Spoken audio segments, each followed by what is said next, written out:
ইরানের উপর মার্কিন হামলা আন্তর্জাতিক আইন অনুযায়ী যুদ্ধাপরাধের শামিল হতে পারে বলে সতর্ক করেছেন যুক্তরাষ্ট্রের শতাধিক আন্তর্জাতিক আইন বিশেষজ্ঞ। এই খোলা চিঠিতে এই অভিমত প্রকাশ করেন তারা। যুক্তরাষ্ট্রের প্রেসিডেন্ট ডোনাল্ড ট্রাম্প যখন আবারও ইরানের বিদ্যুৎ কেন্দ্রে ও পানি পরিশোধন কেন্দ্রগুলোতে হামলার হুমকি দিলেন, তখনই এই খোলা চিঠি দেন তারা। বিশেষজ্ঞরা মনে করছেন যুক্তরাষ্ট্রের সামরিক কার্যক্রম এবং শীর্ষ কর্মকর্তাদের বক্তব্য আন্তর্জাতিক মানবাধিকার আইন ও মানবিক আইনের সম্ভাব্য লঙ্ঘনের ইঙ্গিত দেয়। যুদ্ধের শুরুতে ইরানের একটি স্কুলে হামলা এবং পরবর্তীতে আবাসিক ভবন ও স্বাস্থ্যসেবা কেন্দ্রে আঘাতের ঘটনা নিয়ে তারা গভীরভাবে উদ্বিগ্ন বলে চিঠিতে উল্লেখ করেন।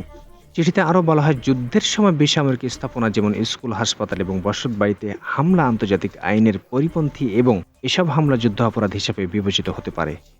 এদিকে যুক্তরাষ্ট্রের প্রেসিডেন্ট ডোনাল্ড ট্রাম্প সম্প্রতি আবারও ইরানের বিরুদ্ধে কঠোর হুঁশিয়ারি দিয়েছেন।